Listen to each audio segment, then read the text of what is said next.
Hi hello friends, welcome to one ಒಳ್ಳಿ kitchen. Today special mutton recipe. ಯಾವಾಗಲೂ mutton sambar mutton curry ಮಾಡ್ತಾನೆ ಇರ್ತೀವಿ. ಇವತ್ತು ಸ್ವಲ್ಪ ಡಿಫ್ರೆಂಟಾಗಿ ಮಟನ್ ಸೈಡ್ ಡಿಶ್ ಮಾಡೋದನ್ನು ತೋರಿಸ್ಕೊಡ್ತಾ ಇದ್ದೀನಿ. ರೈಸು ತಿಳಿ ಸಾಂಬಾರು ಜೊತೆಗೆ ಸೂಪರ್ ಕಾಂಬಿನೇಷನ್ ಆಗಿರುತ್ತೆ. ನನ್ನದೇ ಓನ್ ಸ್ಟೈಲ್ನಲ್ಲಿ ಮಾಡಿ ತೋರಿಸಿದ್ದೀನಿ. ವಿಡಿಯೋನ ಸ್ಕಿಪ್ ಮಾಡದೆ ಕೊನೆವರೆಗೂ ನೋಡಿ. ಸೊ ಬನ್ನಿ ಹಾಗಾದರೆ ಈ ರೆಸಿಪಿನ ಹೇಗೆ ಮಾಡೋದಂತಂದೇಳಿ ಒಂದು ಸಲ ಚೆಕ್ ಮಾಡೋಣ. ಮೊದಲಿಗೆ ನಾನಿಲ್ಲಿ ಈ ಮಟನ್ ಸೈಡ್ ಡಿಶ್ ಮಾಡೋದಕ್ಕೆ ಒಂದು 600 ಗ್ರಾಮ್ ಆಗೋಷ್ಟು ಮಟನ್ ತೊಗೊಂಡು ಒಂದೆರಡು ಸಲ ಚೆನ್ನಾಗಿ ವಾಶ್ ಮಾಡ್ಕೊಂಡ್ಮೇಲೆ ಒಂದು ಕುಕ್ಕರಲ್ಲಿ ಸೇರಿಸ್ಕೊಂಡು, ಇವಾಗ ಅದ್ರ ಜೊತೆಗೆ ಒಂದು 3 ಗ್ರೀನ್ ಚಿಲ್ಲಿ, ಒಂದು 1/4 ಟೀ ಸ್ಪೂನ್ನಷ್ಟು ಅರಿಶಿನ ಪುಡಿ, 1 ಸ್ಪೂನ್ನಷ್ಟು ಶುಂಠಿ ಮತ್ತು ಬೆಳ್ಳುಳ್ಳಿ ಪೇಸ್ಟು, 1 ಸ್ಪೂನ್ ಆಗೋಷ್ಟು ಚಿಲ್ಲಿ ಪೇಸ್ಟು, ರುಚಿಗೆ ತಕ್ಕಷ್ಟು ಉಪ್ಪು, ಒಂದು 4 ಲವಂಗ, ಒಂದು 3 ಪೀಸ್ನಷ್ಟು ಚಕ್ಕೆ. ನಿಮಗೆ ಖಾರ ಎಷ್ಟು ಬೇಕೋ ಅಷ್ಟು ನೋಡಿ ಹಾಕ್ಕೊಳ್ಳಿ.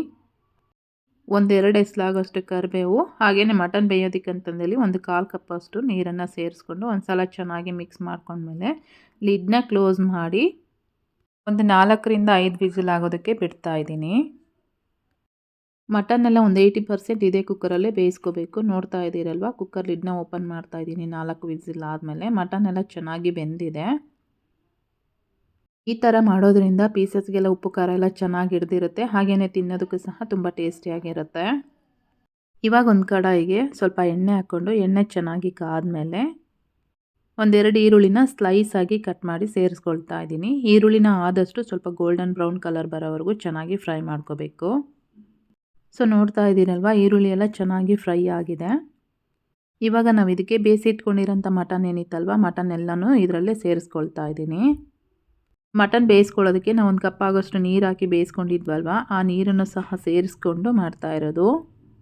ಮಟನ್ ಎಲ್ಲ ಸೇರಿಸ್ಕೊಂಡ್ಮೇಲೆ ಮತ್ತೆ 1 ಸ್ಪೂನ್ ಆಗೋಷ್ಟು ಶುಂಠಿ ಬೆಳ್ಳುಳ್ಳಿ ಪೇಸ್ಟ್, ಹಾಗೆಯೇ 1-2 ಸ್ಪೂನಷ್ಟು ಚಿಲ್ಲಿ ಪೇಸ್ಟನ್ನು ಹಾಕಿ ಇದನ್ನು ಈ ರೀತಿ ಮಿಕ್ಸ್ ಮಾಡ್ಕೊಂಡ್ಮೇಲೆ ಈ ಮಟನ್ನಲ್ಲಿರ್ತಕ್ಕಂಥ ನೀರಿನಂಶ ಎಲ್ಲ ಕಂಪ್ಲೀಟಾಗಿ ಕಡಿಮೆ ಆಗಬೇಕು. ಅಲ್ಲಿವರೆಗೂ ಒಂದು 10ರಿಂದ 15 ನಿಮಿಷ ಚೆನ್ನಾಗಿ ಇದರಲ್ಲಿ ಬೇಯೋದಕ್ಕೆ ಬಿಡಬೇಕು.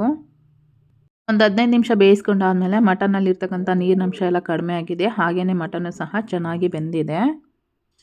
ತುಂಬ ಕಡಿಮೆ ಟೈಮಲ್ಲಿ ನಾವು ಇದನ್ನು ತುಂಬ ಟೇಸ್ಟಿಯಾಗಿ ಪ್ರಿಪೇರ್ ಮಾಡ್ಕೋಬೋದು. ಮಟನ್ನಲ್ಲಿರ್ತಕ್ಕಂಥ ನೀರಿನಂಶ ಎಲ್ಲ ಕಡಿಮೆ ಆದಮೇಲೆ ಇವಾಗ ನಾವು ಇದಕ್ಕೆ 1 ಸ್ಪೂನ್ನಷ್ಟು ಧನಿಯಾ ಪೌಡರು, ಒಂದು ಅರ್ಧ ಸ್ಪೂನ್ನಷ್ಟು ಜೀರಾ ಪೌಡರು, ಹಾಗೆಯೇ ಒಂದು ಅರ್ಧ ಸ್ಪೂನ್ನಷ್ಟು ಗರಂ ಮಸಾಲ. ನಾನಿಲ್ಲಿ ಸ್ವಲ್ಪ ಎಕ್ಸ್ಟ್ರಾ ಟೇಸ್ಟಿಗೋಸ್ಕರ ಒಂದು ಅರ್ಧ ಸ್ಪೂನ್ನಷ್ಟು ಬ್ಯಾಡಗಿ ಚಿಲ್ಲಿ ಪೌಡರನ್ನು ಹಾಕಿದ್ದೀನಿ. ಸ್ಪೈಸಸ್ನೆಲ್ಲ ಹಾಕಿದ ಮೇಲೆ ಒಂದು ಸಲ ಚೆನ್ನಾಗಿ ಮಿಕ್ಸ್ ಮಾಡಿಕೊಂಡು 1-2 ನಿಮಿಷ ಫ್ರೈ ಮಾಡ್ಕೊಂಡ್ಮೇಲೆ ಕೊನೆಯದಾಗಿ ನಾವು ಇದಕ್ಕೆ ಕಟ್ ಮಾಡಿ ಇಟ್ಕೊಂಡಿರೋಂಥ ಕೊತ್ತಂಬರಿ ಸೊಪ್ಪನ್ನು ಹಾಕಿ ಇದನ್ನು ಈ ರೀತಿ ಮಿಕ್ಸ್ ಮಾಡ್ಕೊಂಡ್ಮೇಲೆ ಸ್ಟವ್ನ ಆಫ್ ಮಾಡಿದರೆ ಆಯಿತು. ಇದನ್ನು ನೀವು ಬೇಕು ಅಂದರೆ ರೈಸ್ ಜೊತೆಗೂ ತಿನ್ಬೋದು, ತುಂಬಾ ಚೆನ್ನಾಗಿರುತ್ತೆ.